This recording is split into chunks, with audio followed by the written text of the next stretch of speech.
Ok,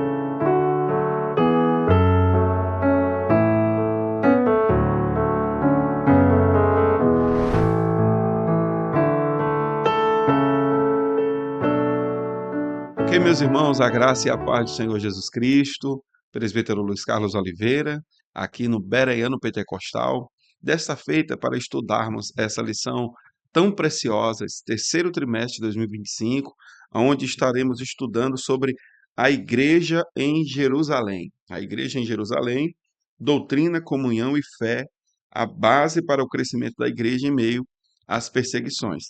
Uma lição que vai tratar sobre o livro de Atos, um livro tão precioso na história do cristianismo no Novo Testamento, e um livro que ele funciona como uma ponte que liga os evangelhos às epístolas. Ele faz essa ligação dos evangelhos com as epístolas, e esse livro vai tratar sobre essa revolução que acontece em 30 anos após a ascensão de Cristo. Essa revolução, um livro que é escrito pelo evangelista Lucas, né, pelo médico amado, ah, um livro também que foi direcionado ali a um amigo particular de Lucas, chamado Teófilo, provavelmente um indivíduo que o auxiliava, inclusive financiando esse material, esse documento, um indivíduo que era grego. E Lucas, ele escreve esse documento como sendo a parte B, né, ou o segundo volume de uma obra só. Ou seja, o Evangelho de Lucas e a continuidade desse Evangelho de Lucas no livro de Atos. E aí nós temos esse documento tão precioso, tão importante, que narra aqui, é interessante até frisar, antes de entrarmos na lição propriamente dita, narra aqui as coisas que Jesus Cristo não só começou a fazer, como a ensinar. Essa é a proposta que Lucas apresenta no Evangelho, e ele retoma essa proposta no livro de Atos, o que é uma coisa interessante, porque com frequência nós chamamos, pela tradição, um costume da tradição, de esse livro de Atos dos Apóstolos. Porém, apenas três apóstolos eles são mencionados com frequência no livro todo. Ah, dois deles se destacam, que é o apóstolo Pedro, que toma ali o destaque até mais ou menos o capítulo 12 do livro de Atos, e o apóstolo Paulo, que toma o restante do livro.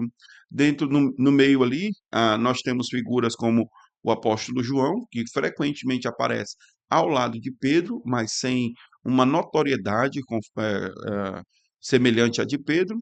Nós temos Barnabé, nós temos os diáconos Filipe e Estevão, que ganham destaque, e esses são os personagens que são mais proeminentes em todo o livro. Então, não seria necessariamente os Atos dos Apóstolos, e essa também não parece ter sido, de fato, a proposta do evangelista Lucas, mas mostrar o que Cristo, agora no trono, continua a fazer e ensinar por meio do Espírito Santo através da igreja. Então, esse seria mais ou menos um título mais adequado. Essa lição ela vai focar na primeira metade do livro, onde trata aqui a dinâmica do nascimento e do desenvolvimento da igreja em Jerusalém, e como ela vai se desenvolvendo, se desdobrando até o cumprimento de sua missão, que é conduzir o evangelho aos gentios. E na primeira lição em si, que é essa que nós estudaremos no dia de hoje, nós vamos focar aqui na igreja que nasceu do Pentecostes, a lição 1, que ela vai ser estudada agora no dia 6 de julho de 2025.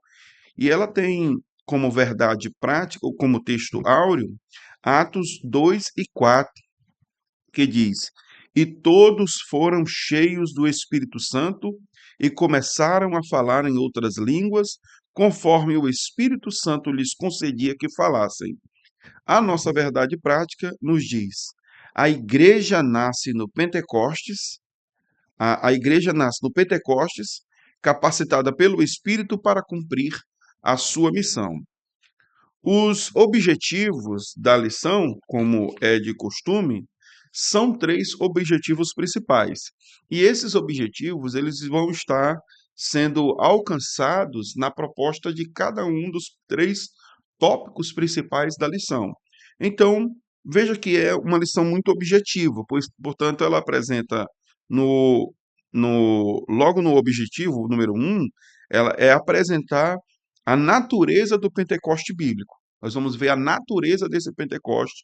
Ah, no tópico 2, nós vamos enfatizar o propósito do Pentecoste bíblico, e no tópico 3, nós vamos elencar algumas características do pentecostalismo bíblico. Então, essa é a lição que estudaremos nessa ocasião. Eu espero que os irmãos estejam prontos e tenham paciência e me acompanhem até o final, pois eu tenho a intenção de trazer algumas propostas interessantes para complementar o estudo dos irmãos nessa ocasião. Acerca da introdução da lição. É uma leitura introdutória até mais extensa do que o comum, irmãos, mas ela nos diz o seguinte: a igreja nasceu no dia de Pentecostes. Esse evento marcou o início de uma nova era, a era da igreja. Irmãos, e que marco foi este? A escolha do dia de Pentecostes, irmãos, para o nascimento da igreja, não foi acidental, mas ela é carregada de significado teológico e bíblico. Era uma festa, a festa da colheita. Você vai encontrar isso em Levíticos capítulo 23, versos de 15 a 22. A ocasião em que os primeiros frutos eram consagrados ao Senhor. E isso se cumpre espiritualmente em Atos, porque o Espírito Santo derramado nos primeiros, naqueles cristãos primitivos, ele acaba sendo, trazendo aqui os primeiros frutos da igreja que são colhidos. Cerca de 3.000 almas, em Atos 2 e 41. Ou seja, Deus plantou a igreja com poder para colher com graça. Essa nova era representa o cumprimento da promessa antiga, feita por intermédio da profecia de Joel, no capítulo 2, verso 28. E há de ser que derramarei nos últimos dias o meu espírito sobre toda a carne. E a inauguração do novo tempo em que a presença de Deus não estaria mais limitada a templos ou tabernáculos, mas habitaria em pessoas através da ação do Espírito Santo. O nascimento da igreja cristã não aconteceu, irmãos, em meio à monotonia, mas em um contexto de festa repleta de significado para os judeus. O Pentecostes era o dia em que se comemorava também a entrega da lei do Sinai. E agora, em Atos 2, esse mesmo dia é reconfigurado pela graça de Deus, não mais a lei escrita em tábuas de pedra, mas a lei do Espírito de vida escrita na tábua do coração dos santos que foram batizados naquele dia. O Espírito está escrevendo os corações. Os irmãos podem fazer um comparativo de 2 Coríntios capítulo 3, versículo 3, com Jeremias capítulo 31, verso 33. Como foi bem dito por Mayan Pillman, Jesus plantou a igreja durante o seu ministério terreno, mas deixou o seu sucessor, o Espírito Santo, na missão de erguê-la e colocá-la na história. Aqui nessa sessão, é, eu gostaria de dizer que foi esse dia especial que Deus derramou do seu Espírito sobre todos os discípulos batizando. Isso está aqui na nossa lição. Foi nesse dia especial que Deus derramou o seu Espírito Santo sobre todos os discípulos batizando. E aqui está, irmãos, o novo Sinai. O mesmo Deus que um dia revelou-se com fogo do alto de um monte, agora se manifesta com línguas de fogo no alto da cabeça dos santos. O que era restrito ao tabernáculo e ao templo, agora repousa sobre homens e mulheres, porque o novo templo é a igreja. Se os irmãos lerem aí, por exemplo, 1 Coríntios capítulo 3, verso 16, Paulo vai estar dizendo que nós somos o templo de Deus. Isso é muito curioso, irmãos, porque, por exemplo, quando nós lemos no Evangelho de João, o Senhor Jesus Cristo dizendo, destruir esse templo e em 3 dias o reconstruirei, A expressão usada por Cristo para templo, segundo alguns estudiosos, é mishkan, é a expressão usada por Jesus para templo. Essa expressão é um pouco distinta, embora também ela configure templo, a palavra Mikdash. Mikdash é templo, Mishkan é templo. Só que Mikdash é uma palavra usada para a estrutura física do templo, a estrutura física. Já Mishkan é usada para falar da presença de Deus no templo. Quando falamos do templo, por exemplo, quando Asaf diz: Até o dia em que entrei no templo e atentei para o fim deles. Asaf não está falando somente da estrutura física do templo, porque lá ele estava com frequência. Ele está falando até o dia em que estive diante de Deus no templo, a presença de Deus no templo, Mishkan. Isso é curioso porque, se os irmãos observarem bem, ah, se os irmãos observarem bem, essa expressão usada por Cristo, destruir esse templo, em 3 dias eu reconstruirei, ela é usada por Paulo, Mishkan é usada por Paulo em 1 Coríntios capítulo 3, verso 16, para dizer que a igreja é agora esse lugar onde a presença de Deus repousa. Isso é maravilhoso, irmãos. Em Atos 2, 4, os 120 são cheios do Espírito Santo e começam a falar em outras línguas. O extraordinário invade o ordinário e nasce a igreja do Novo Testamento. A nossa lição também menciona o seguinte: esse evento marcou o início de uma nova era, a era da igreja. E esse é o ponto de virada da história da redenção. A nova era inaugurada com poder e adoração. Os apóstolos não saíram dali para filosofar, mas para proclamar. Não foram apenas emocionados, isso aqui não foi uma revolução emocional, foi uma capacitação espiritual. Eles não apenas ganharam um dom, mas eles foram tornados, chamados e tomados por uma missão especial. Para essa introdução, eu gostaria de deixar para a reflexão dos irmãos 3 pequenas exortações, e que são extraídas da própria introdução. Em primeiro lugar, nós aprendemos que o Pentecoste nos lembra que o nascimento da igreja foi um ato divino, não uma invenção humana. Isso fica muito claro quando a lição diz assim: este evento marcou o início da nova era da igreja, de uma nova era, a era da igreja. Ou seja, o Espírito Santo não veio como um acessório, mas como uma força fundadora do novo povo de Deus. O que Deus começou com fogo não deve ser mantido com cinza. Entendeu, irmãos? Em segundo lugar, o Espírito que desceu no Pentecostes é o mesmo que opera hoje, edificando a igreja com poder, santificação e missão. Isso posto porque a revista diz: foi nesse dia especial que Deus derramou seu Espírito sobre todos os discípulos. Ou seja, isso não é uma memória litúrgica, irmãos. Isso é uma realidade contínua. Pentecoste não é um momento histórico, é um movimento presente. Não é apenas um momento histórico, é um movimento presente porque faz parte dessa obra, é o Espírito que edifica a igreja com santidade e missão. Então, é uma realidade presente na história do cristianismo. Em terceiro lugar, a diversidade de línguas em Atos 2 nos lembra que a igreja é missionária desde o seu nascimento. Olha, porque a lição diz assim: de todas as nações que estão debaixo do céu. Isso é o texto de Atos 2:5. Ou seja, a igreja não nasceu em um gueto, conforme a lição diz, mas para o mundo. A primeira mensagem da igreja, irmãos, foi uma mensagem global. Continua sendo a mensagem da igreja na atualidade. Uma mensagem que abrange a todos os povos acerca do Cristo e sua redenção.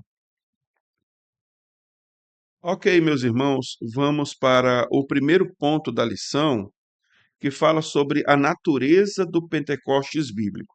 Os irmãos notem bem que essa é a primeira proposta do propósito da lição, é mostrar aos alunos essa natureza do Pentecoste bíblico, do Pentecostes bíblico. E aí, esse tópico vai ser dividido em três divisões, né? Sobre de natureza divina, vai apresentar logo, de fato, de cara, qual é a natureza do Pentecoste, que ele é divino. Em segundo lugar, vai falar que ele é um evento paralelo ao Sinai, isso é muito curioso. E em terceiro lugar, vai falar que é um o Pentecoste bíblico é centrado em Cristo e nos tempos finais. Então vamos começar aqui com o trecho da lição que diz: Lucas relata que, por ocasião do derramamento do Espírito no dia de Pentecoste, foi ouvido do céu um som como de um vento veemente e impetuoso. É, Estes sinais, irmãos, são manifestações da presença de Deus, chamadas de teofanias. Isso é o que está na nossa lição. Ah, o que eu tenho a comentar aqui é que, desde os primeiros versículos de Atos, capítulo 2, o texto bíblico revela que o nascimento da igreja cristã se deu por uma intervenção sobrenatural de Deus, né? Uma intervenção sobrenatural e inconfundivelmente divina. A cena aqui, irmãos, é marcada por símbolos que já haviam sido associados anteriormente à presença de Deus, do Deus Todo-Poderoso no Antigo Testamento, tais como o vento e o fogo. Essas manifestações visíveis e audíveis não são meros efeitos teatrais ou fenômenos psicológicos coletivos. São teofanias, ou seja, aparições da glória de Deus ao seu povo.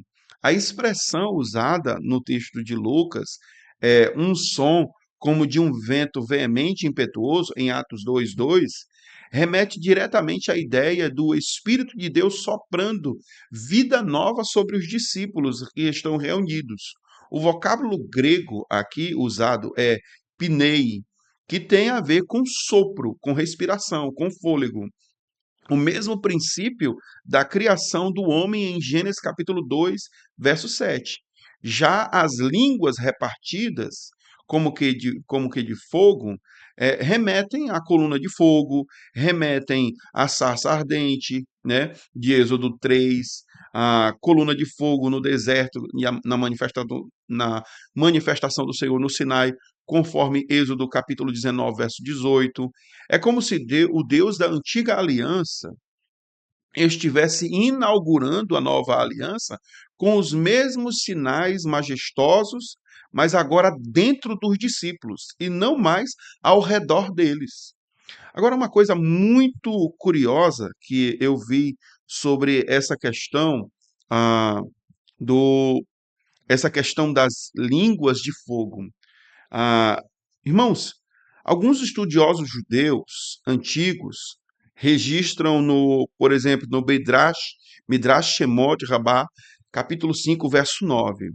Eles sugerem que no Sinai, veja que coisa curiosa, que no Sinai, quando Deus entregou a lei a Moisés, ele a distribuiu por meio de 70 línguas. Deus falando a Moisés e, ao mesmo tempo, a voz de Deus, que era audível a Moisés, ela se manifestava em 70 línguas, que, segundo a cria-se na época, eram os 70 idiomas que existiam no mundo todo. E é interessante que no Midrash Shemot, ele fala que quando Deus fala nessas 70 línguas, todas as pessoas escutam e todas as pessoas do mundo ouvem a voz de Deus se manifestando. No Midrash, ele diz que apenas Israel subsistia, mas as pessoas se inclinavam, né? As pessoas não suportavam ouvir, mas apenas o povo de Israel teve a oportunidade de se manter de pé, porque estavam como que capacitados por Deus para ouvir aquela linguagem. Eu sei, isso não é um relato bíblico, eu sei que isso não é uma fonte que todos os judeus antigos eles possam concordar, mas é minimamente curioso que esse evento funcione como uma espécie de vislumbre do símbolo poderoso do Pentecoste. Deus abrindo a sua voz ao mundo. Então foi nesse dia especial que Deus derramou o Espírito sobre todos os discípulos, batizando. Aqui está um novo Sinai. É isso que a lição, inclusive, fala, que é como se fosse uma repaginada, uma recapitulação do próprio Sinai. Lá onde Deus deu a lei a Moisés, no Midrash Shemot, ele fala, né, curiosamente fala que Deus se manifestava em 70 línguas e a sua voz se espalhava por todas as nações. Aqui, no Pentecostes, o Senhor, por meio do Espírito, está plantando, cravando a sua lei, a lei da perfeita liberdade, no coração dos santos, e ele está marcando este momento com essas línguas de fogo que descem sobre os santos, né? O Pentecostes, portanto, é essencialmente uma autorrevelação de Deus como fonte da nova criação espiritual. Ele não é produto de manipulação humana, nem de liturgia judaica, mas é o cumprimento da promessa profética, né, da promessa profética de Joel, capítulo 2, verso 28, Ezequiel 36, de 26 a 27.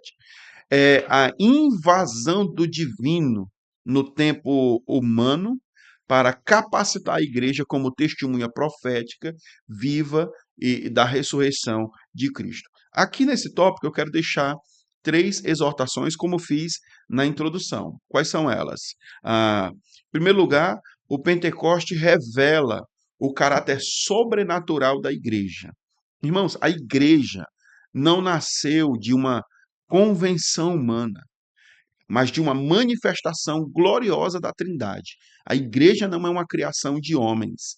Aliás, em Atos vai ter, numa das perseguições que os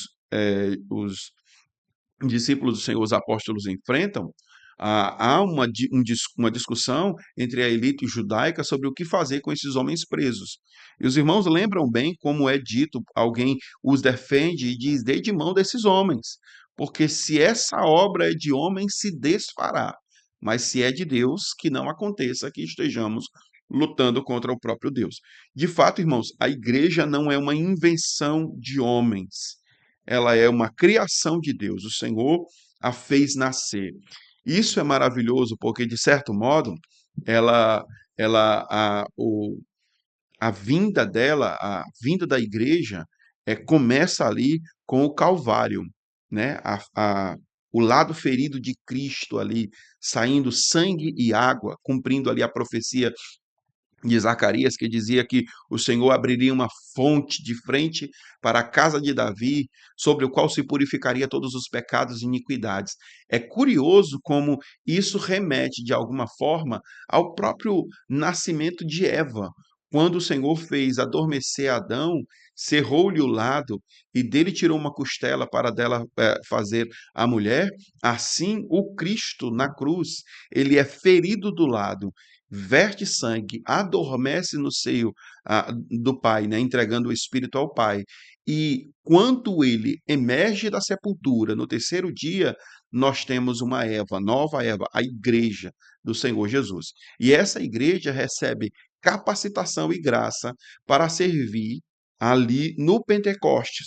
O Senhor agora colocando as leis que estavam no céu, no trono, dentro do coração dessa igreja, fazendo-a pulsar para a glória de Deus. Então, o Pentecoste revela o caráter sobrenatural da igreja. Por mais humildes que fossem estes homens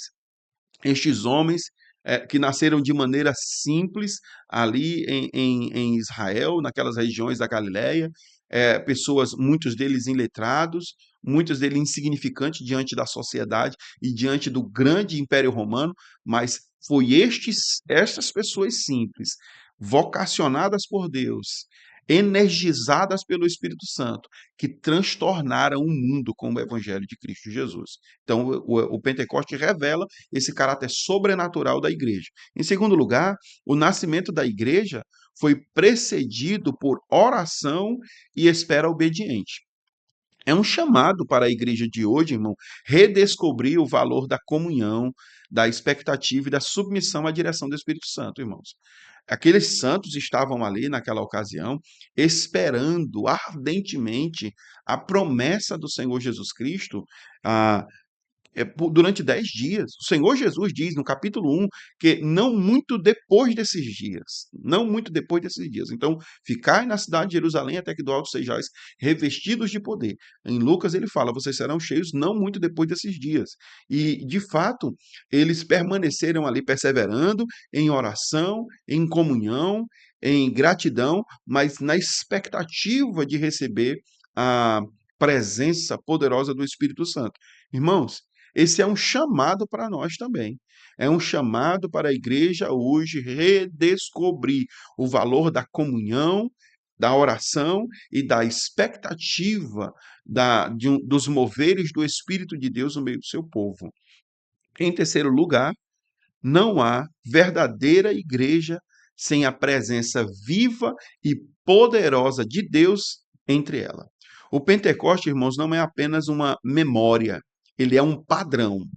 A igreja que ignora o Espírito inevitavelmente perde a sua identidade.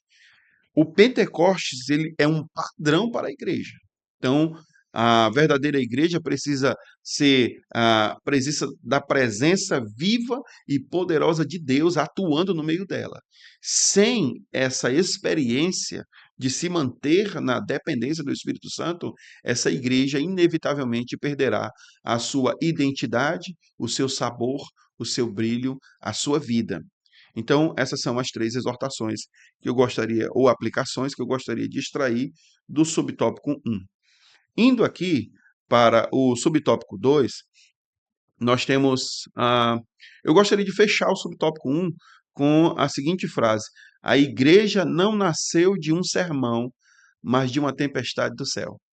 Ah, eu gosto de fazer essas brincadeirinhas, irmãos, assim, com o texto, quando eu estou lendo e escrevendo alguma coisa, e aí eu faço a minha tempestade de ideias, né? Ah, criando várias nuances, várias ideias, e aí, às vezes, eu vou e deixo aqui registrado, né? Mas, enfim, aqui é um evento paralelo ao Sinai. Nossa revista vai tornar a tocar nessa tecla, mas aqui tem uma coisa curiosa. O nosso comentarista deixa assim registrado na revista. No Pentecoste cristão, vemos um evento que, em termos de manifestação divina, pode ser comparado à entrega da lei no Monte Sinai. O som de um vento veemente e impetuoso remete à manifestação divina no Sinai. Irmãos, o paralelo entre o Sinai e o Pentecoste é um dos pontos mais significativos e poderosos da narrativa de Atos 2. E é intencional. Aliás, deixe-me apenas abrir um parêntese para dizer que estes paralelos eles vão sempre existir no Novo Testamento. Às vezes de maneira extremamente clara, como é o caso, por exemplo, do livro de Hebreus, ele vai fazer de fato esse paralelo entre algo do Antigo Testamento e o Novo, sempre vinculando-os, e às vezes ele vai estar presente, embutido na narrativa. Por exemplo, para os irmãos terem uma ideia, ah, Jesus, na ótica de João, no Evangelho, que nós acabamos de estudar, Jesus é o novo Moisés. Jesus é o novo Moisés. Isso não é só ótica de João. Essa ótica também é a ótica de Mateus. Mateus, além de dizer que ele é o Messias que haveria de vir, Mateus está dizendo implicitamente aos judeus que Jesus é o novo Moisés. Por que disso? Porque no Antigo Testamento, em Deuteronômio, Moisés fala que após mim se levantará um profeta maior do que eu, a ele eu vi. Olha que curioso que quando você olha para o Antigo Testamento e você está lendo o Novo, e se você se perguntar assim, quem é o homem que subiu no monte, viu Deus face a face é uma figura de linguagem, viu o Senhor face a face, viu a glória de Deus envolveu o monte onde ele estava, e ele desceu de lá brilhando como a luz do sol. Aí todo mundo vai pensar assim, Moisés, né? O que que Moisés diz acerca de Cristo? Diz assim, após mim se levantará um profeta maior do que eu, a ele eu vi. Nota que curioso que quando você vai estudar os evangelhos, você vai ver que Jesus sobe no monte, o monte é coberto pela glória de Deus, a voz de Deus é ouvida de lá de cima, dando testemunho de quem é Jesus, a glória de Deus envolve aquele ambiente e o próprio Cristo brilha como o sol diante dos seus discípulos. Aí sabe qual o testemunho que Deus dá acerca de Cristo? Deus diz assim: Este é o meu filho amado, a ele ouvi. Isso é curioso, porque ele está reverberando as palavras do próprio Moisés, dita ao povo, quando profetizava acerca do Messias. Quer outra curiosidade? Por exemplo, no Evangelho de João, no capítulo 4, ah, aliás, quando você vai para a história de Moisés, você vai ver ali que quando ele sai do Egito, ele vai chegar lá no poço no poço de Jacó. E ali ele tem uma briga com os pastores daquele lugar, e tem as mulheres do seu sogro que estão indo lá para pegar a água naquele horário, que é um horário aparentemente indevido, e no meio daquela discussão, a narrativa toda começa com ele brigando pela pacificação daquele ambiente e para aquelas mulheres terem liberdade de pegar água e de dar água ao seu rebanho. E a narrativa termina com o casamento de Moisés com Zípora. Note que curioso que o texto cria um romance ali, aonde no final dele termina em um casamento. Quando chegamos no Evangelho de João, no capítulo 4, a narrativa também começa com Cristo indo meio-dia para um poço e lá tem uma mulher que está debaixo de um conflito, por isso que ela vai para o poço naquele horário. Começa-se uma discussão, um diálogo com aquela mulher e o diálogo é sobre relacionamento com Deus, e depois Cristo denuncia os relacionamentos errados que aquela mulher teve, e no final termina com um relacionamento perfeito, que é o relacionamento que aquela mulher está nutrindo agora com Deus, de tal modo que ela transborda de testemunho. Veja, o texto está, de alguma forma, ali, de maneira muito curiosa e implícita, construindo a narrativa, dizendo: nota como o caminho dele é o caminho de Moisés. Nota como Moisés caminhou o caminho dele, ou seja, enquanto naquela narrativa o texto termina com relacionamento, nessa daqui o texto termina com relacionamento. O relacionamento agora, um relacionamento perfeito. Mulher, tu tiveste 5 maridos e o que tu tens agora não é teu. Ele está convocando ela para um relacionamento genuíno, aquele que preenche a alma, como Agostinho sempre dizia, né? Fizeste-nos para ti, ó Deus, e para ti somente, e inquieto estará o nosso coração enquanto não repousar em ti. Agora aquela mulher pode descansar em um relacionamento perfeito. Então, dito isso, fechando aqui o parênteses, que foi já grande demais, o texto da nossa lição evoca essa ideia de que há aqui um paralelo entre o Pentecostes e o Sinai. Então, ah, tendo o evento do Sinai, tanto o evento do Sinai, Êxodo 19, quanto o evento de Pentecostes, que é Atos 2, compartilham características semelhantes: som, fogo, temor, manifestação de Deus, formação de um povo. Mas há também contrastes, e isso é curioso demais, irmãos. Contrastes que revelam a superioridade da nova aliança. E eu preparei aqui alguns contrastes, eu vou só pontuá-los para os irmãos aí que puderem e quiserem anotar. Quais são os contrastes? Primeiro vamos analisar o Sinai. Nós temos aqui alguns: Êxodo capítulo 19 e Êxodo capítulo 32. No Sinai, Deus desce em fogo sobre um monte, isso é Êxodo 19, 18. Todo o monte Sinai fumegava porque o Senhor descera sobre ele.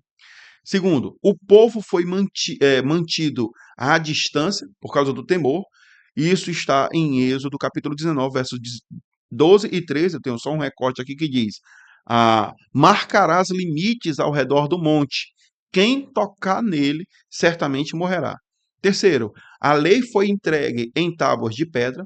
Êxodo capítulo 31, verso 18, deu a Moisés as 2 tábuas do testemunho, tábuas de pedra escritas pelo dedo de Deus. Note que curioso. E isso aqui é a coisa mais incrível que tem, irmãos. Êxodo 32, verso 28. 3.000 pessoas morreram por causa do pecado no Sinai. Olha aqui. E caíram do povo naquele dia uns 3.000 homens. Logo após, irmãos, o bezerro de ouro. Então veja que quando você vai para Atos capítulo 2, nós temos aqui, eu vou seguir a mesma ordem. Deus desceu em línguas de fogo sobre pessoas. Atos 2:3. Apareceram distribuídas entre eles línguas como que de fogo. Segundo contraste, o povo é aproximado e habitado por Deus. Atos 2:4, que diz: todos ficaram cheios do Espírito Santo conferir aqui com João 14,17, que diz: Ele habita convosco e estará em vós. Isso é maravilhoso? Terceiro, nós temos aqui o Espírito escreve a lei nos corações. Veja que Jeremias 31:33 diz que na mente lhes imprimirei as minhas leis, também no coração lhes escreverei.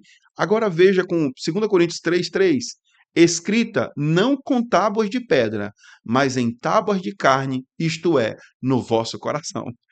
E o último contraste, ora, esse está muito mais do que óbvio. 3.000 pessoas são salvos. Atos 2:41. Naquele dia, agregaram-se quase 3.000 almas. Irmãos, esse contraste é mais do que simbólico, irmãos. É uma mudança de regimento espiritual. No Sinai, o povo recebe uma estrutura moral externa. No Pentecostes, eles recebem um poder interno para viver o que Deus deseja. Como disse John Stott, no Sinai, Deus deu a lei deu a lei. No Sinai, Deus deu a lei. Em Jerusalém, Deus deu o Espírito. E a justiça que a lei exigia, o Espírito capacitava o crente a viver. Então, aqui, a, a palavra Pentecostes significa quinquagésimo, todo mundo sabe, referindo-nos aos 50 dias após a Páscoa, é exatamente o tempo em que separa a libertação do Egito, no Êxodo, e a entrega da lei. Isso não é interessante? 50 dias é exatamente o tempo em que o povo sai do Egito e chega no Sinai e recebe a lei. Então, isso cria um fundo histórico perfeito. Em Atos, a nova Páscoa foi a morte e ressurreição de Cristo. E os 50 dias depois, o novo povo é formado com o dom do Espírito Santo. Eu vou deixar aqui, brevemente, as 3 exortações para que a gente possa avançar para o terceiro e último subtópico desse tópico, que são as seguintes: 3 exortações. A experiência do Sinai prepara o caminho para o Pentecoste. Como afirma a lição, o som do vento remete ao Sinai. Ou seja, isso ensina que a nova aliança é impossível sem compreender como Deus agiu na antiga. Então, um prepara o caminho para o outro. Segundo lugar, o mesmo Deus que falou no fogo no passado, hoje fala pelo Espírito no coração no presente. Isso mostra que a nossa fé não é uma ruptura, mas uma continuação. Cristo é o cumprimento da lei, né? Então, o mesmo Deus que falou lá, ele continua a falar aqui. Antes, ele falava lá, gravando leis em tábuas de pedra. Aqui, essas leis são escritas na tábua do nosso coração. Em terceiro lugar, Pentecostes nos chama a nos aproximar de Deus, não mais pelo medo, mas pela graça. Ou seja, no Sinai, o Sinai ensinou a reverência e o Pentecostes ensinou a intimidade. O fogo que uma vez caiu sobre o monte agora repousa sobre os discípulos. O Deus do Sinai habita conosco. Amém? Irmãos, vamos seguir agora para o terceiro subtópico desse tópico da lição, que fala sobre a, a igreja, né, centrada em Cristo e nos tempos finais. Isso posto porque o trecho da lição nos diz o seguinte: na sua pregação no dia de Pentecoste, Pedro deixou claro que esse evento estava totalmente ligado a Jesus. Ele mostrou que o derramamento do Espírito Santo estava diretamente relacionado à morte, ressurreição e ascensão de Cristo. Então, desde o princípio, a narrativa de Atos 2, percebemos que o Pentecoste não é um evento autônomo, isolado ou meramente místico. Ele é cristocêntrico e escatológico. Pedro, ao explicar o fenômeno das línguas e da descida do Espírito Santo, conecta imediatamente tudo a Jesus Cristo crucificado e ressurreto, conforme Atos capítulo 2, verso 22 a 36. A pregação de Pedro é clara. O que está acontecendo aqui é resultado direto da exaltação de Cristo à direita de Deus e a sua autoridade messiânica de enviar o Espírito diante do povo. Então, Pentecoste sem cruz é poder sem propósito. Pentecoste sem cruz é poder sem propósito. Ah, essa conexão, irmãos, é essencial. O Espírito Santo não desce sobre os discípulos como uma mera experiência emocional ou espiritual. Ele vem com fruto da obra consumada de Cristo. A teologia pentecostal bíblica entende que o derramamento do Espírito só é possível porque o Cordeiro foi imolado e agora está entronizado. Então, Pedro ainda aponta para o cumprimento da lei, cumprimento da profecia de Joel, um texto carregado de expectativa escatológica, quando diz: nos últimos dias. Não sabem bem que os últimos dias refere-se aos dias que vão entre a ascensão de Cristo ao céu e a sua segunda vinda. Os últimos dias, esses são os últimos dias. Ah, ele inaugura a era do Espírito, a era da missão da igreja, que aponta para a volta gloriosa de Cristo. Portanto, o Pentecoste marca o início da igreja, mas também projeta o rumo, projeta rumo ao seu fim escatológico, que é o retorno de Cristo.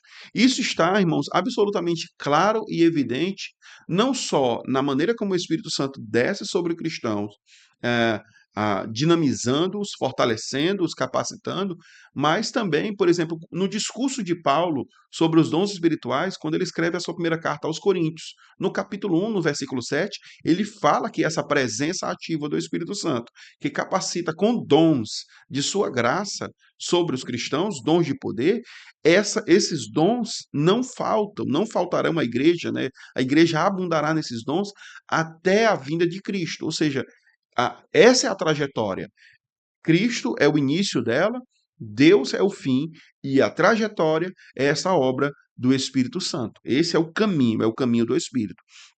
De sorte que, ah, exaltado pela destra de Deus, e tendo recebido do Pai a promessa do Espírito Santo, derramou isto que vós agora vedes e ouvi. É o que diz em Atos 2 e 33. Então, algumas aplicações finais para esse subtópico, né? Primeiro, Cristo é o centro da experiência pentecostal. Irmãos, não buscamos poder por poder. O verdadeiro mover do Espírito glorifica a Cristo. João, capítulo 16, verso 14, diz que o Espírito que virá sobre vós, ele me glorificará. O que leva a ideia, traz consigo a ideia, não só que o Espírito glorificará a Cristo, mas que Cristo fará com que esse indivíduo glorifique a Cristo, exalte a Cristo, renda-lhe graças e louvores, ou viva para a sua honra, para a sua majestade, para a sua glória. Então, irmãos, o Cristo é o centro da experiência pentecostal. Nós não buscamos aqui poder por poder, né? O verdadeiro mover do Espírito Santo, ele deve glorificar a Cristo, ele deve conduzir o indivíduo a glorificar a Cristo.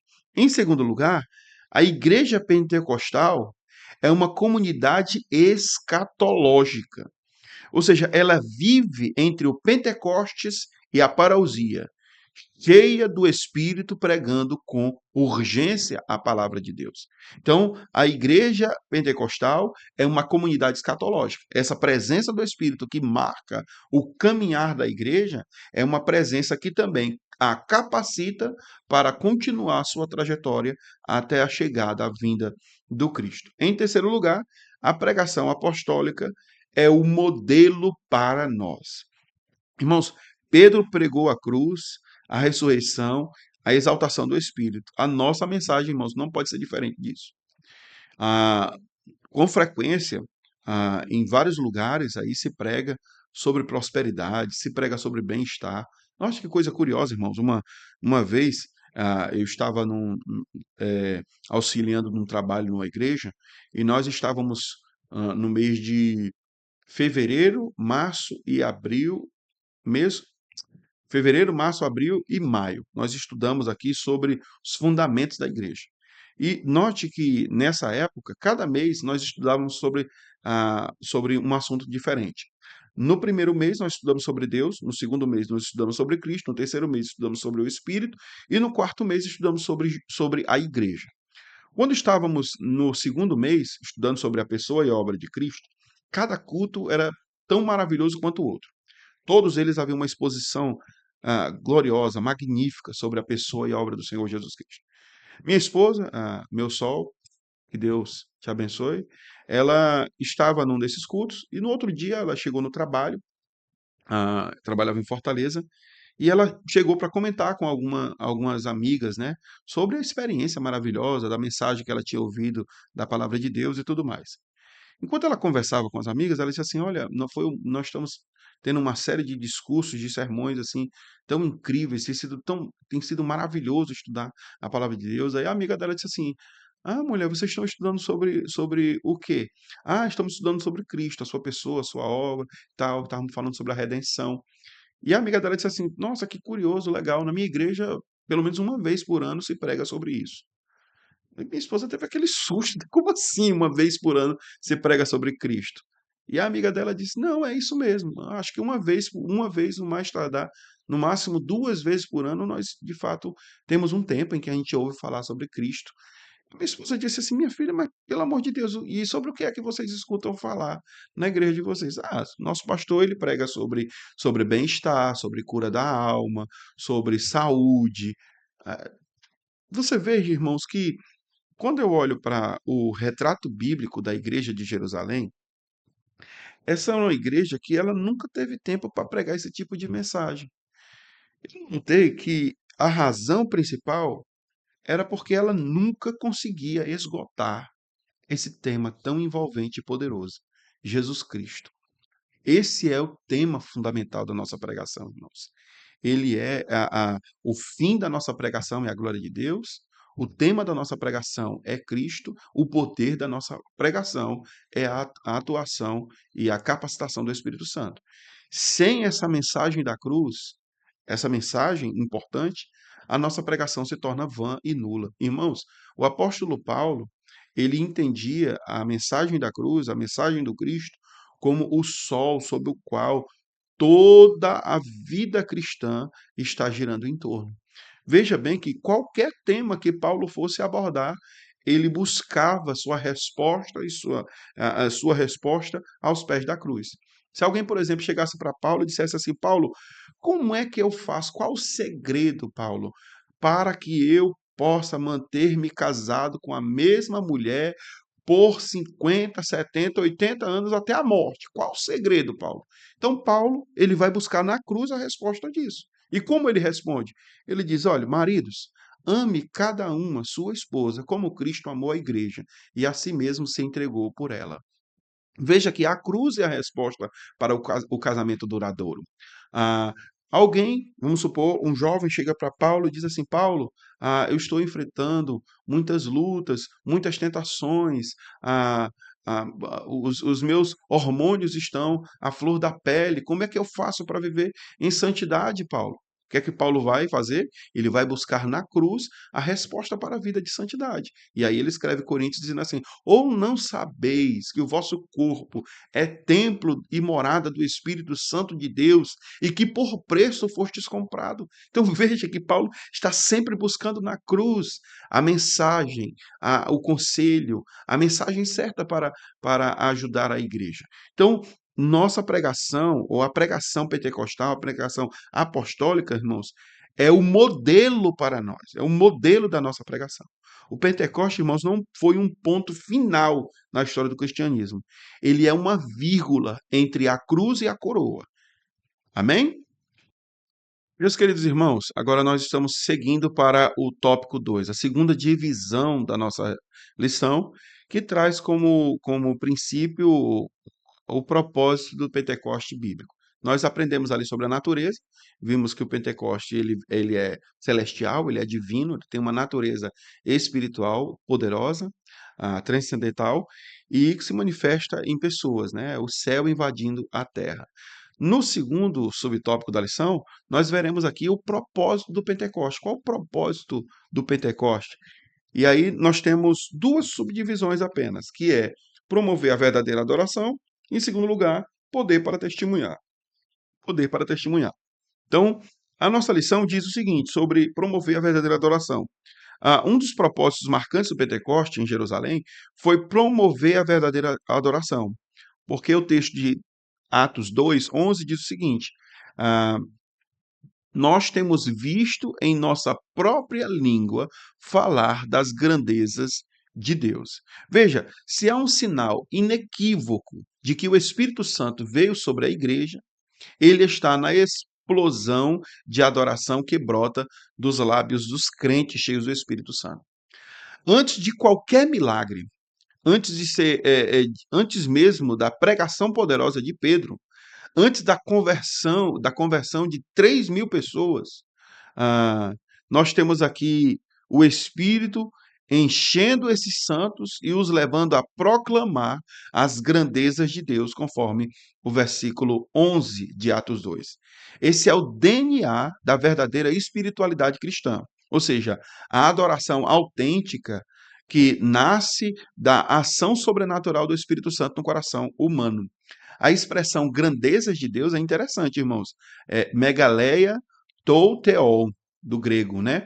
Refere-se às obras poderosas de Deus na história e na redenção, tais como a sua criação, seu livramento, seu juízo, sua fidelidade, suas alianças, e especialmente a salvação realizada em Cristo Jesus.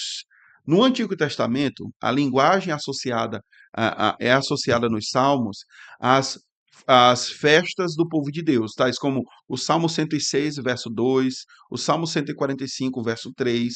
Ou seja, o Pentecoste não inaugura apenas o poder espiritual, mas um culto renovado, vivo, espontâneo, que glorifica a Deus.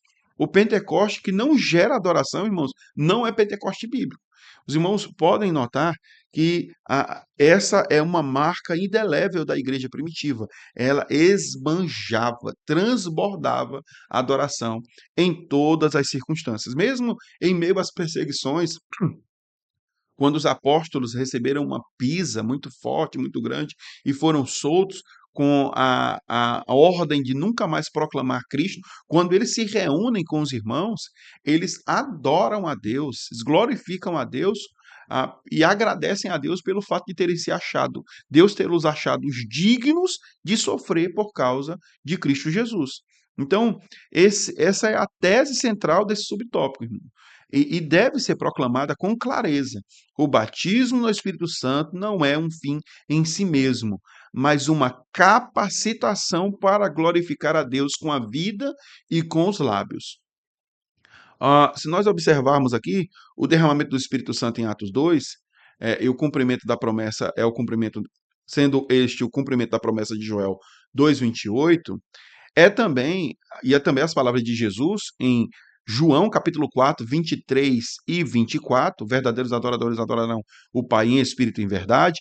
O Espírito é o grande agente da verdadeira adoração, porque é ele quem nos conecta ao Pai, ao Pai por meio de Cristo. Confira, por exemplo, irmãos, aí, Romanos capítulo 8, verso 5, Efésios capítulo 2, verso 18. Confira também Efésios capítulo 5, versos 18, 19 e 20. E veja como a obra do Espírito faz os cristãos transbordarem de adoração. A adoração genuína não se limita ao templo ou aos ritos. Ela explode, ela expande em qualquer ambiente onde há corações cheios do Espírito Santo. Veja bem que ah, essa é a maneira como Deus está lidando com o dilema que ele via no Antigo Testamento. No Antigo Testamento, com frequência, as pessoas passavam a semana cometendo pecados e no dia do sacrifício, elas traziam o sacrifício cheio de piedade, de adoração, de devoção, e Deus dizia que não se agradava do sacrifício delas, uma vez que esse sacrifício não era fruto de indivíduos que correspondiam à lei de Deus ao longo no dia a dia. Mas veja que essa ação do Espírito Santo transformadora gera no cristão a capacidade de corresponder a Deus dignamente, adorando a Ele não só com os lábios, mas com a vida. Em Atos 10, 46, nós vemos que a mesma dinâmica entre o gentio. Olha o que diz: pois os ouviam falar em línguas e magnificar a Deus. Isso reforça a ideia de que a evidência das línguas apontam para uma adoração que ultrapassa as barreiras étnicas, linguísticas e culturais. O dom das línguas não é apenas um sinal de poder, mas o poder de glorificar a Deus universalmente. Isso é isso é maravilhoso, irmãos. Eu, pensando numa ilustração sobre isso, imagine um coral formado por vozes de todos os povos, ah, ah, todos os povos, e todos eles formando o mesmo coral cantando. E isso é exatamente o que está acontecendo aqui. Judeus da Frígia, da Capadócia, do Egito, da Líbia, de Roma, Atos 2, versículos de 9 a 11. Ouvem em sua própria língua o louvor a Deus. O que a Torre de Babel havia espalhado, o Espírito reúne em cânticos harmônicos de exaltação ao Senhor. O Pentecoste, irmãos, é Babel invertida. É a divisão das línguas, é cura pela unção que une o povo de Deus em torno do Cordeiro de Deus. Então, temos aqui apenas 3 exortações a deixar aqui. Em primeiro lugar, o Pentecoste é o sopro do Espírito que transforma mestres em adoradores e discípulos em proclamadores das maravilhas de Deus. Os irmãos vão ver que esse testemunho é dado não só acerca dos apóstolos, mas de todos os que estavam ali presentes. Todos eles foram transformados em adoradores e proclamadores das maravilhas de Deus. Todos em uníssono, mesmo aqueles que não necessariamente pregavam o evangelho, estavam ali com a sua boca entoando louvores a Deus, engrandecendo a Deus, à medida que falava na língua nativa de outras nações. Em segundo lugar, o culto pentecostal genuíno não é barulho sem sentido. É adoração inteligível que glorifica o nome do Senhor. O culto pentecostal genuíno não é barulho sem sentido. É adoração inteligível que glorifica o nome do Senhor. Em terceiro lugar, é uma recomendação aos professores: ensine aos seus alunos que a plenitude do Espírito os levará a uma vida de louvor constante e não apenas aos domingos, mas em cada aspecto da caminhada cristã. Em segundo lugar, a nossa revista aponta para o segundo propósito do Pentecoste bíblico, que é testemunhar. Veja o que diz a nossa lição. O Pentecoste não foi dado para que os crentes se isolassem, mas para que fossem capacitados a testemunhar e viver no mundo até a volta de Cristo. Ou seja, a chama que desceu do céu não foi para um consumo interno, mas foi para a propagação externa. Essa chama precisava ser propagada. O Pentecostes, irmãos, inaugura mais do que uma experiência mística. Ele marca o envio dos cristãos. A promessa feita por Jesus em Lucas 24, 49, permanecei, porém, na cidade de Jerusalém, até que sejais revestidos de poder, é cumprida com clareza em Atos 1:8. Mas recebereis poder ao descer sobre vós o Espírito Santo, e ser-me-eis minhas testemunhas, tanto em Jerusalém, como em toda a Judéia, Samaria, até os confins da terra. Aliás, o verso 8 do capítulo 1 de Atos demarca as 3 principais divisões do livro. As 3 principais divisões do livro, segundo a maioria dos estudiosos, estão ali no versículo 8 de Atos, capítulo 1, onde ele mostra a igreja em Jerusalém, a igreja na Judéia, a igreja em Samaria e os confins da terra. Esse poder, ou dínamo no grego, é habilitador, não ornamental. Ele não serve, irmãos, para elitizar espiritualmente ninguém, mas para capacitar todos os crentes para a missão. Algo que vemos evidenciado, por exemplo, em Atos capítulo 2, confirmado em Atos capítulo 4, verso 33, quando os discípulos, onde os apóstolos, com grande poder, davam testemunho da ressurreição de Jesus, e em todos eles haviam abundante graça. O Meyer Pearlman, ele observou que o Espírito Santo não desceu apenas para encher o cenáculo, mas para esvaziá-lo também. Curioso, não é? Lançando os discípulos no mundo. Ou seja, ele não só encheu o cenáculo, ele também esvaziou, espalhando esses discípulos e levando o evangelho para o mundo, lançando os discípulos no mundo. Essa imagem é impactante, irmãos, e verdadeira. O Pentecoste empurra a igreja para fora. Uma ilustração interessante para isso é o seguinte: imagine que a igreja são múltiplos vagões de um trem. Eles estão ali, estão acoplados, unidos, a mensagem da cruz e tudo mais. Só que a obra do Espírito é como o maquinista, que ele precisa estar acoplado ali na frente e vai de colocar a igreja nos trilhos e conduzi-la rumo à sua jornada. Então, o Espírito Santo é a locomotiva que move o vagão, que é a igreja. Sem ele, não há progresso missionário real, só reuniões paralelas, né? Eh, Algumas referências bíblicas centrais aqui. O batismo com o Espírito é vinculado ao testemunho, Atos 1:8, a promessa do revestimento do poder, Lucas 24:49, a 2 Timóteo capítulo 1, versos 7 e 8, o Espírito não é dado, não é de medo, mas é de poder para testemunhar segundo o poder de Deus. Então, veja aqui como a Bíblia mostra que evidencia que a obra do Espírito, essa descida do Espírito, esse Pentecoste vem para impulsionar os cristãos a levar a mensagem da cruz para o mundo. A igreja, irmãos, que não evangeliza, ela agoniza. E se ela não agoniza, é porque ela está morta. Então, três exortações finais para esse tópico. Primeiro, a igreja precisa reconhecer que o batismo no Espírito Santo é um revestimento para a missão, não para a estagnação. Segundo, o poder espiritual que recebemos empurra ao mundo e não ao isolamento, à bolha eclesiástica. Terceiro, somos chamados a viver a plenitude do Espírito Santo no ambiente real do mundo, dando testemunho visível da ressurreição de Cristo. É o que aprendemos neste segundo tópico da lição. Ok, meus irmãos, nós seguimos agora para o terceiro tópico da lição, as características do Pentecoste bíblico. Então, nós já falamos aqui sobre a natureza do Pentecoste bíblico, e falamos também sobre o propósito do Pentecoste bíblico.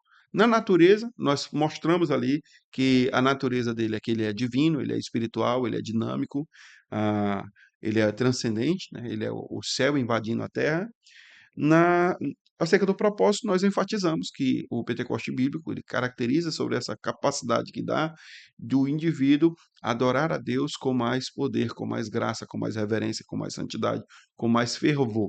E mostramos também que o propósito também é poder para testemunhar, né? E a igreja que não evangeliza, ela agoniza, e se ela não agoniza é porque está morta. Então vamos agora para essa terceira característica do Pentecoste bíblico, aliás, o terceiro tópico, que são as características do Pentecoste bíblico. E aí o nosso texto apresenta uma experiência específica, uma experiência definida e contínua, e as línguas e o amor. Então, em primeiro lugar, uma experiência específica. Nossa lição diz o seguinte: o derramamento do Espírito no dia de Pentecostes é mostrado como o batismo no Espírito Santo dos crentes. Atos capítulo 1, versos 5 e 8. Essas pessoas já eram regeneradas, contudo, Jesus as mandou esperar pela experiência pentecostal. Isso é o batismo com o Espírito Santo, Atos 1 e 5. Então, a primeira característica do Pentecoste bíblico que precisamos afirmar com clareza é que ela é uma experiência específica e distinta da salvação. Em Atos capítulo 2, não relata o início da fé dos discípulos, mas sim um momento subsequente, o cumprimento de uma promessa feita por Jesus aos que já haviam crido. Então, esse episódio, esse evento veio sobre cristãos, sobre pessoas que já haviam crido. Nós temos aí, por exemplo, João capítulo 14, versos 16 e 17, e Lucas capítulo 24, verso 49. Ou seja, essa promessa diz respeito a indivíduos que já são cristãos. A narrativa lucana, ou a narrativa de Lucas, destaca que os discípulos estavam reunidos no cenáculo e já eram homens e mulheres regenerados. eles haviam andado com Jesus, recebido a palavra, seus nomes estavam escritos no livro da vida, conforme Lucas capítulo 10, verso 20, haviam sido limpos pela palavra, conforme João capítulo 15, versículo 3. Ainda assim, o Senhor lhes ordenou a ficar, porém, na cidade de Jerusalém, até que eles sejam revestidos de poder, conforme Lucas 24, 49. Então, este revestimento de poder não é sinônimo de conversão, mas de capacitação espiritual para uma missão específica.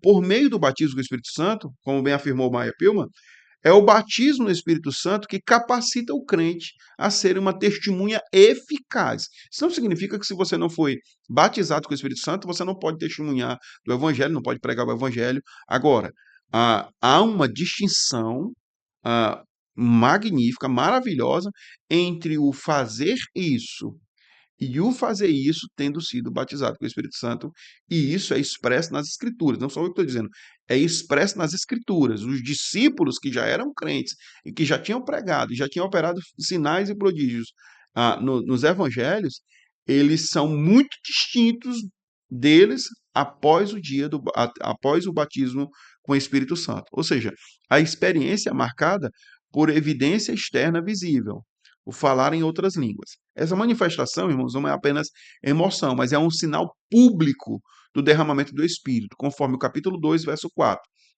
Então, Pedro, mais adiante, reconhece a mesma evidência entre os gentios.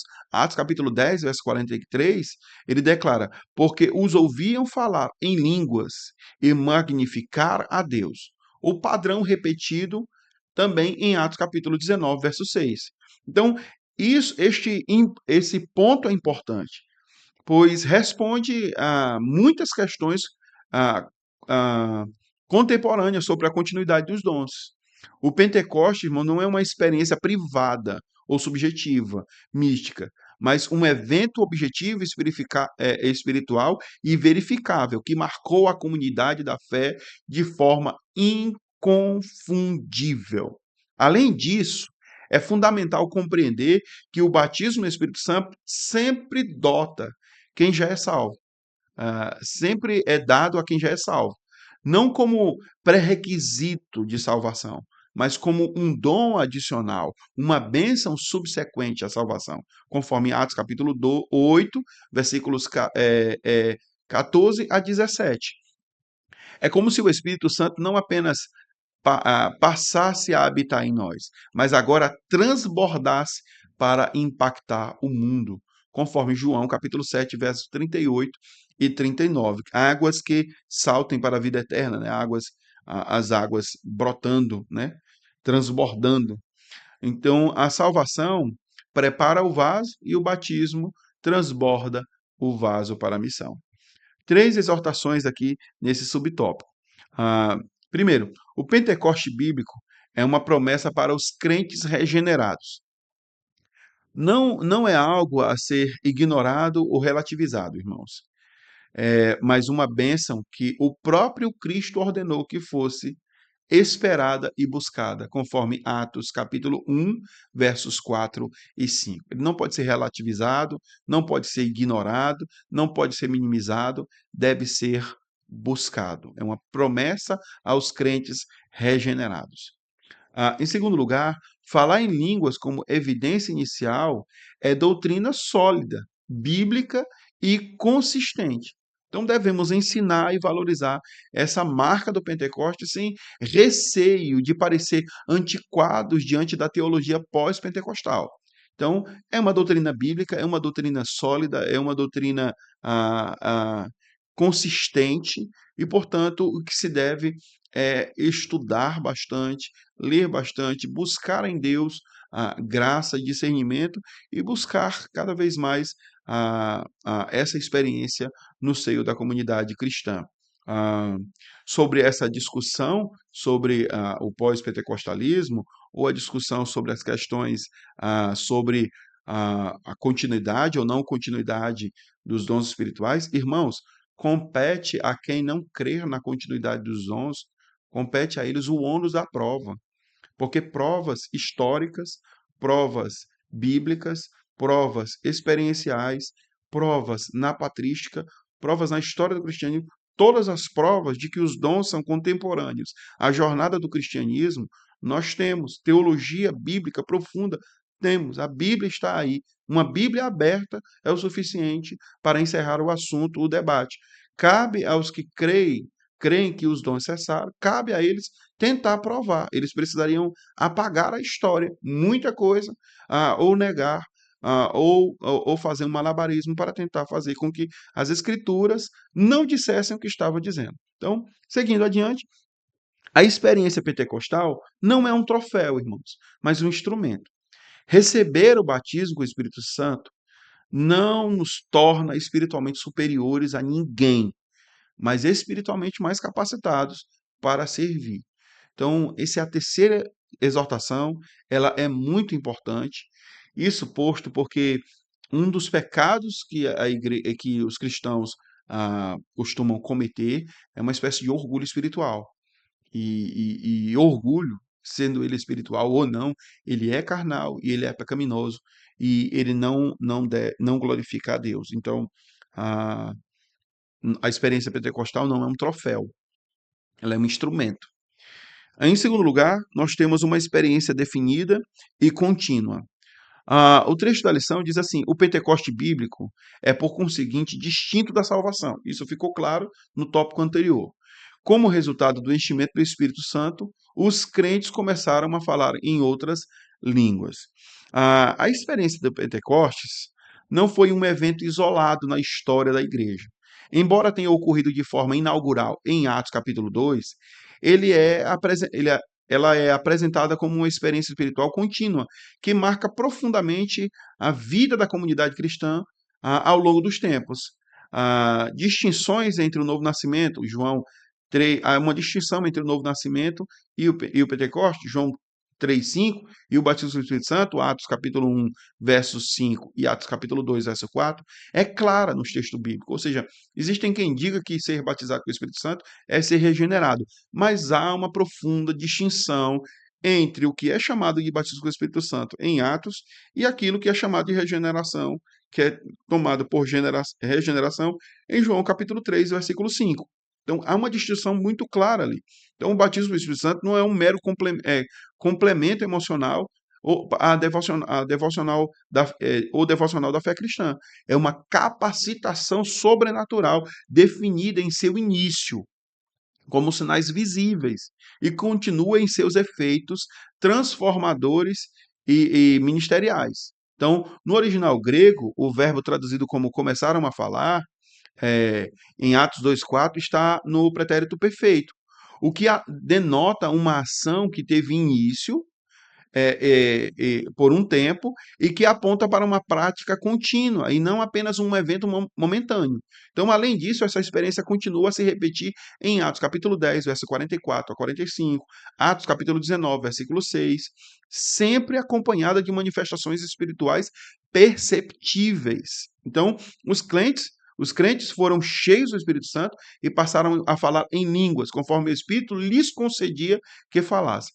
A origem da experiência não é um esforço humano, mas uma ação sobrenatural do Espírito Santo. Isso é interessante, é marcante, porque a linguagem de Atos, capítulo Atos, aqui empregada, conforme o Espírito lhes concedia que falasse, capítulo, do versículo 5 de Atos, capítulo 2, ela é muito parecida com a linguagem de Paulo em 1 Coríntios, capítulo 12, quando ele vai falar sobre os dons, porque a cada um é dada a manifestação do Espírito para um fim proveitoso. Aí ele vai seguindo, mostrando todos os dons, e à medida que ele vai mostrando os dons, todos ele vai sempre vinculando esse dom por ser uma obra do Espírito. A um pelo mesmo Espírito, a outro através do Espírito, no Espírito também a outro. Ele vai dizendo isso de várias formas. E ele arremata esse argumento dizendo, porque dizendo que é o mesmo, um só e o mesmo Espírito é que opera esses sinais nos santos. Então, o que mostra que, conforme o Espírito nos concedia que falasse, é o Espírito Santo distribuindo, o Espírito Santo que distribui dons. Em 1 Coríntios capítulo 12, é o Espírito Santo que distribuiu as línguas e a manifestação delas conforme lhe aprovera. Então, o comentário bíblico pentecostal, no volume 1, lembra que, assim como o batismo de Jesus no Jordão foi a unção messiânica para o seu ministério público, o batismo com o Espírito Santo em Atos 2 foi a unção apostólica ministerial para a igreja, para a sua missão no mundo. Aqui vale uma pequena fala, né? Há indivíduos que costumam dizer que os dons e esses sinais aqui, eles eram para a confirmação do ministério apostólico. Essa eu posso dizer que é uma falácia. A Bíblia nem em nenhum lugar vai dizer que os dons ou essa unção ou essa graça ele está recluso ao colegiado apostólico para a confirmação do ministério deles. Em nenhum lugar a Bíblia vai ensinar isso. Em nenhum lugar. Senão, Paulo estaria escrevendo a sua carta aos Coríntios, uma carta endereçada aos Coríntios, e talvez os 12 apóstolos estavam lá na ocasião para ler ali a exortação do capítulo 12, capítulo 12, capítulo 14 ali, porque ele estava falando de dons, né? Então talvez ele estivesse falando com os discípulos, isso aí, não é?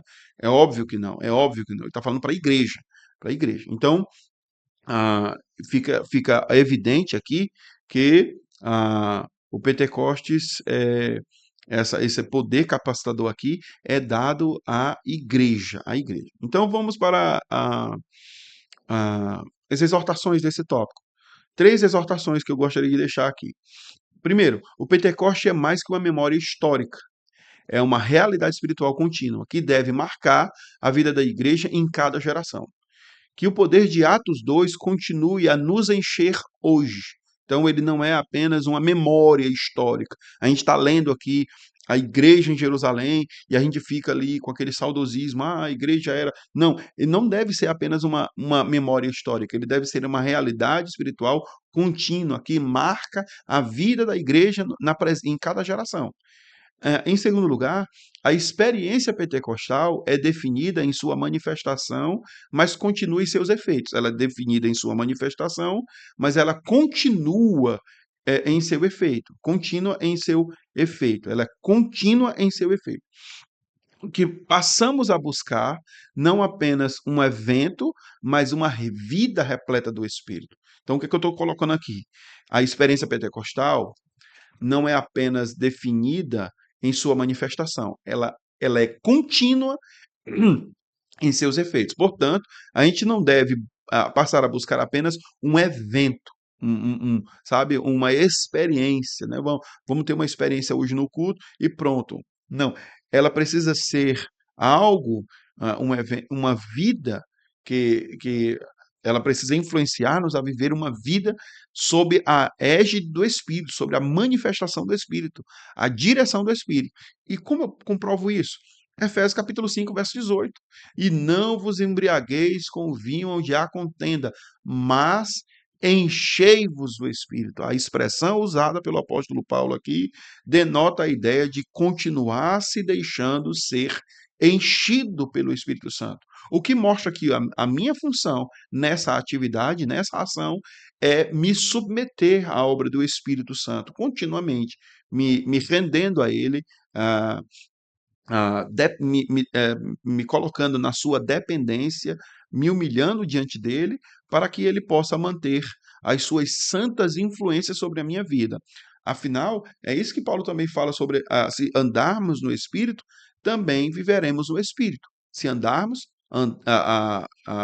se vivemos no Espírito, também andemos no Espírito. Ou seja, o viver aqui fala da raiz, fala do interno, de uma realidade espiritual interna, ou seja, nós vivemos interiormente sob o domínio do Espírito, e isso é refletido no nosso caminhar, andemos também em Espírito. Terceira exortação, o Pentecostes não permanece em ação, o Pentecostes que não permanece em ação e propósito, torna-se apenas uma lembrança litúrgica. Irmãos, que sejamos marcados não apenas por inícios, mas pela constância na caminhada com o Espírito Santo.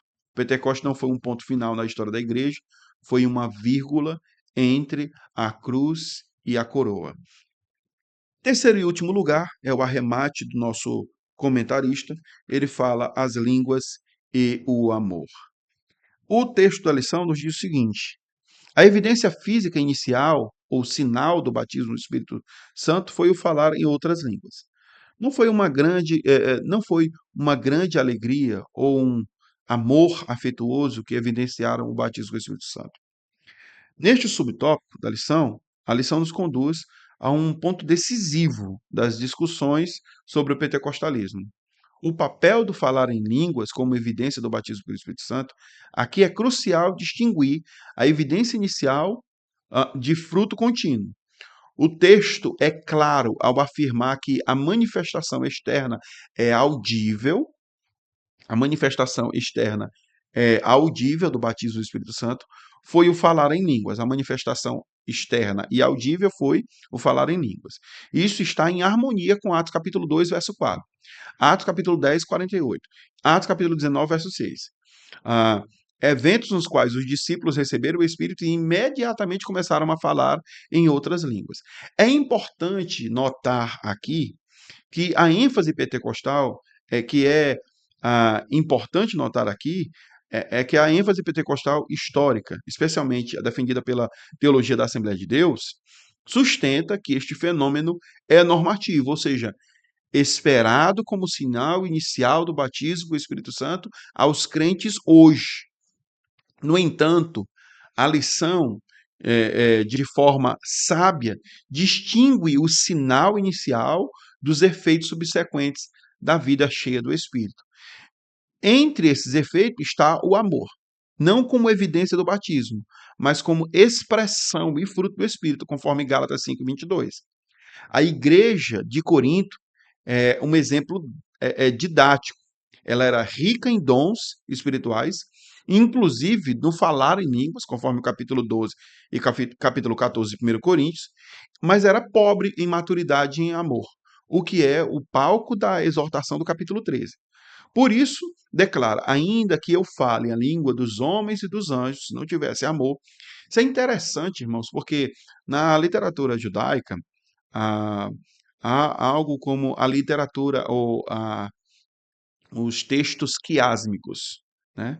O texto quiásmico é uma estrutura ah, didática, né, da língua hebraica, os textos hebraicos, aonde eles criam um argumento histórico, aonde tem uma estrutura que se espelha e ela é centralizada ali. Deixa eu tentar explicar isso aqui. Por exemplo, ah, ele vai criar uma história. Essa história tem 7 seções, 7 tópicos. 7 tópicos. Então, vai ser como se tópico 1, A, B, C, D. Aí o D é o ponto de convergência. E aí desce para CBA. CBA. Aí deixa eu mostrar isso na prática. Vamos supor que quando você está lendo ali Gênesis capítulo 12, você começa a ver ali os locais aonde Abraão passou a morar. Você vai ver que ele tem, me parece que 3 localidades em que Abraão mora antes de ir para o Egito. Depois que ele vai para o Egito, ele mente. E ele passa por uma enrascada, mas Deus o livra. E aí, o ponto seguinte vai mostrar que Abraão começa a voltar para 3 cidades, voltando para a cidade inicial, onde o Senhor se encontrou com ele.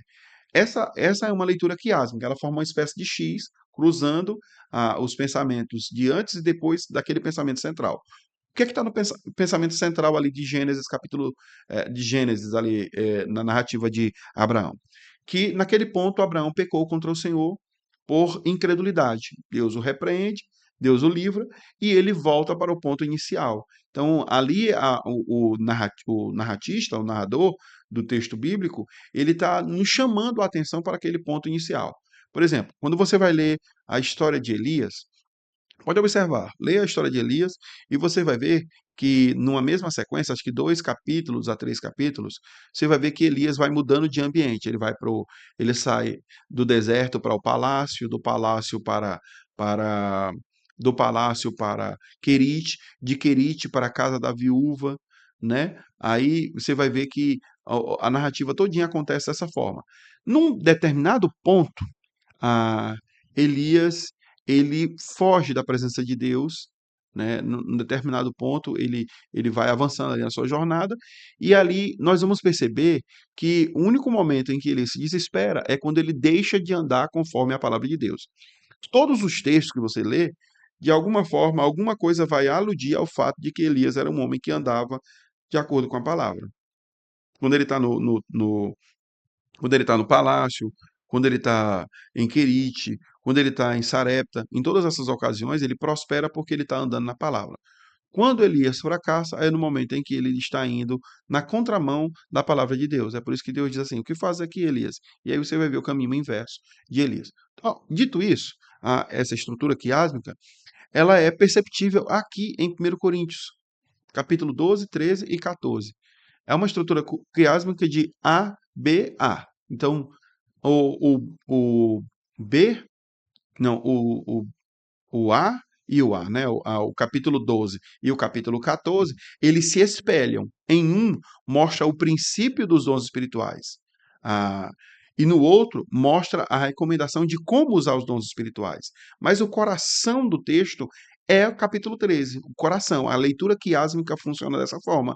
No coração do texto, mostra que você só pode seguir esse princípio e atingir esse objetivo se você tiver o dom principal, o dom supremo, o dom do amor. O comentário bíblico pentecostal do Novo Testamento reforça que as línguas foram uma evidência perceptível da plenitude do Espírito, transformando uma experiência espiritual em algo visível e audível, uma garantia pessoal do batismo para os discípulos, uma prova pública da ação divina naquela igreja.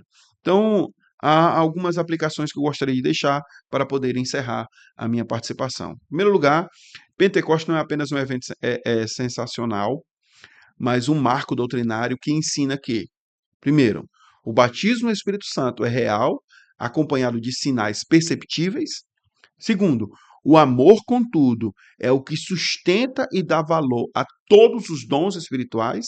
Terceiro, o cristão, cheio do Espírito, fala em línguas, mas também age com compaixão, justiça e misericórdia. As línguas são como o sopro inicial da vida pentecostal, mas o amor é o pulmão que sustenta a vida cristã. Ok, meus irmãos? Então, deixar aqui 3 exortações finais que você pode usar na sua sala de aula. Primeiro, reconheça o papel da língua como sinal, mas não se detenha nela. A plenitude do Espírito vai muito além do fenômeno. Ela envolve uma transformação, serviço e obediência. Segundo lugar, busque os dons espirituais com zelo, mas jamais em detrimento do amor. O espírito que inspira as línguas também gera perdão, humildade, unidade. Em terceiro lugar, ensine aos seus alunos que o batismo no Espírito Santo não é um troféu espiritual, mas uma capacitação para servir melhor. O falar em línguas é só o começo de uma caminhada marcada pelo fruto do Espírito Santo. Meus irmãos, eh, mesmo sendo só eu, sem a intervenção do mestre Josué, eu consegui ir aqui avançar e tudo que eu me propus a trazer para os meus irmãos, mas nós tivemos aqui uma lição muito rica, muito abençoadora. Eu espero em Deus que este conteúdo alcance os seus corações, lhes capacite, lhes ajude, seja uma obra de serviço para capacitar os meus amigos e irmãos, professores e superintendentes da escola bíblica, para esse início de trimestre, que possamos iniciar o trimestre cheio de garra, de vontade, de coragem, de amor pela obra de Deus, que tenhamos escolas bíblicas cada vez mais abençoadas e abençoadoras. E que o Senhor Jesus Cristo abençoe a todos, em nome de Jesus.